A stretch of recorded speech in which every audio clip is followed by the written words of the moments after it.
शापित गुड़िया एनाबेले को पहली बार द कॉन्जुरिंग 2013 में डरावने दर्शकों के सामने पेश किया गया था और यह इतनी आकर्षक साबित हुई कि चीनी मिट्टी की मूर्ति जल्द ही एनाबेले 2014, एनाबेले क्रिएशन 2017 और नवीनतम के साथ उनकी अपनी फ्रेंचाइजी का विषय बन गई। गैरी डबरमन की Annabelle comes home, new line की एनाबेले और कॉन्जुरिंग फिल्में उन खातों पर आधारित हैं जिनके सच होने का दावा असाधारण शोधकर्ता करते हैं। लेकिन नवीनतम किस्त के साथ जब थिएटर की लाइटें फिर से चालू हो जाएंगी तो दर्शकों के पास उत्तर से अधिक प्रश्न रह जाएंगे। प्रशंसकों के पास यह जानने का कोई तरीका नहीं है कि फिल्म में प्रस्तुत कौन सी प्रेतवाधित कलाकृतियां वास्तविक पर आधारित हैं और कौन सी तुरंत डराने के लिए हॉलीवुड की चालें हैं।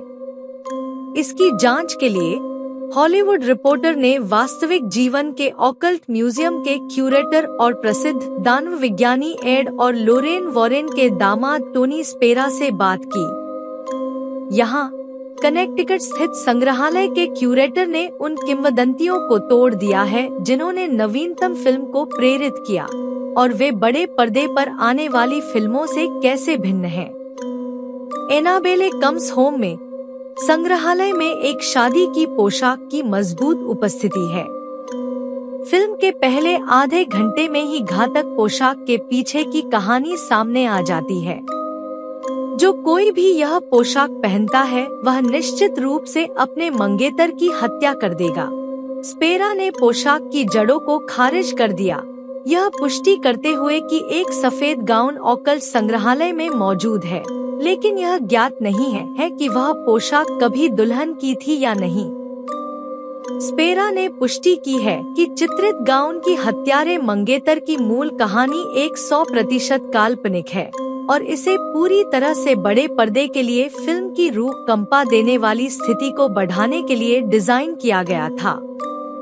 ऑकल्ट म्यूजियम में सफेद गाउन के पीछे की आधिकारिक कहानी, जिसे म्यूजियम सच होने का दावा करता है, वह कनेक्टिकट के white lady of union graveyard की है। स्पेरा कहती हैं, उन्हें कई दशकों से देखा जा रहा है। हाल ही में लोगों की नजर इस आकृति पर पड़ी है। स्पेरा के अनुसार व्हाइट लेडी के कथित गवाहों में से एक रॉड वेस्सी नाम का एक युवक था। 2009 में एक रात रॉड काम से छुट्टी लेने के बाद लगभग 1 बजे यूनियन कब्रिस्तान के पास से गाड़ी चला रहा था। वह रूट 59 से नीचे जा रहा था जब उसे अचानक अपनी यात्री सीट पर किसी की उपस्थिति महसूस हुई। रॉड ने उसके कंधे पर नजर डाली और उसे आश्चर्य हुआ जब उसने 60 के दशक की पोशाक पहने एक आदमी को देखा। रॉड ने डर के मारे दूसरी ओर देखा और फिर धीरे धीरे फिर से देखने लगा। जब रॉड ने देखा तो वह इकाई उतनी ही तेजी से हवा में गायब हो गई जितनी तेजी से वह आई थी। रॉड ने अपनी आंखें फिर से सड़क पर केंद्रित की और ऐसा करते समय अप्रत्याशित रूप से उसने अपने से लगभग 35 या 40 गज आगे एक महिला को देखा जो घूंघट के साथ एक सफेद गाउन पहने हुए थी। व्हाइट लेडी, जैसा कि उसे बुलाया जाता है, ने अपना हाथ उसके सामने उठाया, मानो कह रही हो, रुको। रॉड ने तेजी से ब्रेक लगाया। जैसे ही उसने ऐसा किया, व्हाइट लेडी वाहन पर झपटी और सीधे उसकी कार से होकर गुजर गई। जब प्रेत गायब हो गया, तो स्पेरा ने कहा कि रॉड को हवा का एक झोंका उसके दाहिने कान से गुजरता हुआ महसूस हुआ और वह बस इतना जानता था कि वह अनुभूति उसके कार से गुजरने की थी। उसने एक बार फिर खिड़की से बाहर देखा और सड़क के किनारे को ईंटों के लाल रंग से रंगा हुआ देखा, जैसे किसी ने सड़क को लाल रंग से रंग दिया हो। स्पेरा का कहना है कि एनाबेले गुड़िया को फिल्मों में सटीक रूप से चित्रित किया गया है, कम से कम संग्रहालय की पौराणिक कथाओं के अनुसार। न्यू लाइन की एनाबेले और ऑकल्ट म्यूजियम की गुड़िया के बीच मुख्य अंतर दिखावट का है। एनाबेले फिल्म के प्रशंसकों को डर सिखाया जाता है, जिसे हॉलीवुड के उद्देश्यों के लिए प्रचारित किया गया है। वास्तविक जीवन में एनाबेले गुड़िया की आंखें चौड़ी नहीं हैं और वह चीनी मिट्टी से बनी है। यह वास्तव में एक मासूम दिखने वाली रैगेडी एन गुड़िया है। छवि चाहे जो भी हो, असली गुड़िया खतरनाक मानी जाती है। लोरेन वॉरेन, जिनकी इस साल की शुरुआत में मृत्यु हो गई, ने एनाबेले पर चर्चा करते हुए यूएसए टुडे को बताया, दिखने में धोखा हो रहा है।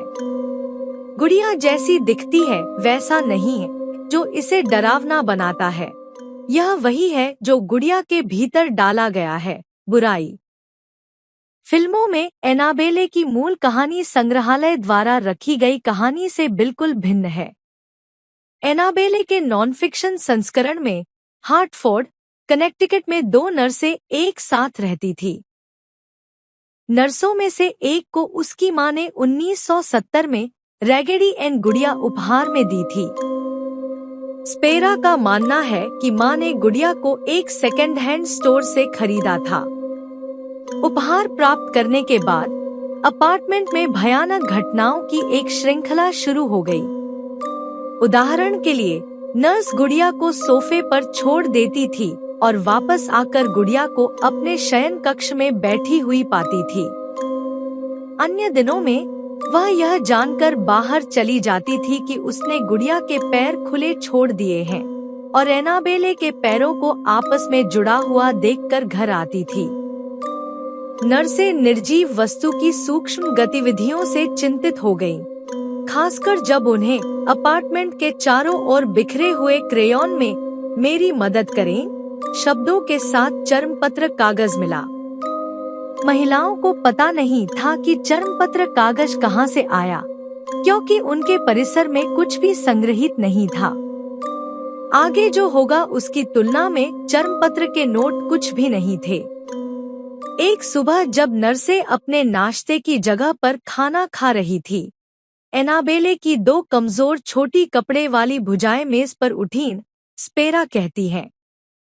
जब चौंकाने वाली असाधारण गतिविधि हुई तो नर्सें गुड़िया पर अजीब तरह से मोहित हो गईं। नर्सों में से एक ने अनुमान लगाया कि गुड़िया की हरकतों का मतलब है कि वह रूममेट्स के साथ संवाद करने की कोशिश कर रही थी। स्पेरा के अनुसार, जैसे ही लू ने गुड़िया लॉन्च की, उसने उससे जुड़ी राक्षसी उपस्थिति को उकसाया, जिससे उसके शरीर पर 7 मानसिक घाव दिखाई दिए, 4 उसकी छाती पर और 3 उसके पेट पर। उसके घाव उसके शरीर पर पंजे के निशान या स्केलपेल चीरे की तरह उगाए। लू पर हमला इस बात का संकेत था कि गुड़िया से बंधी आत्मा किसी भी 6 साल की लड़की से कहीं ज्यादा भयावह थी। किसी को आश्चर्य हो सकता है कि एनाबेले ने नर्सों को नहीं बल्कि लू को क्यों निशाना बनाया। स्पेरा ने गुड़िया के प्रति लू की संवेदनशीलता की तुलना जहर आईवी से करके इसे तर्कसंगत बनाया है। स्पेरा कहते हैं, मान लीजिए कि आपको एक जहर आईवी पौधा मिला और मैंने आपसे कहा कि इसे न छुएं। ठीक है, कुछ लोग पौधे को छू सकते हैं और उन्हें जहर आईवी नहीं मिलता, जबकि अन्य लोग पौधे को छू सकते हैं और उनके शरीर चकत्ते से छलनी हो जाते हैं। हमले के बाद पीड़ित नर्सें मदद के लिए कनेक्टिकट के एक बिशप पादरी के पास गईं। उनकी दुर्दशा की गंभीरता के परिणामस्वरूप पुजारी ने उन्हें वॉरेन के पास भेज दिया। एक बार जब एड और लोरेन वॉरेन एनाबेले मामले पर थे, तो उन्होंने किसी भी आत्मा को बाहर निकालने के लिए एक पादरी से अपार्टमेंट में भूत प्रेत भगाने का काम करवाया। बाद में एड सुरक्षित रखने के लिए गुड़िया को अपने साथ ले गया। जब असाधारण जांचकर्ता ने उसे अपने वाहन की पिछली सीट पर बिठाया, तो उसने दावा किया कि उसे घर जाते समय कार में परेशानी का अनुभव हुआ। जांचकर्ता ने उसे अपने वाहन की पिछली सीट पर बिठाया तो उसने दावा किया कि उसे घर जाते समय कार में परेशानी का अनुभव हुआ, जैसा कि एनाबेले कम्स होम की शुरुआत के दौरान देखी गई कार की परेशानी के समान था। आज एनाबेले गुड़िया गुप्त संग्रहालय में एक कांच के बक्से के पीछे सुरक्षित रूप से रखी हुई है।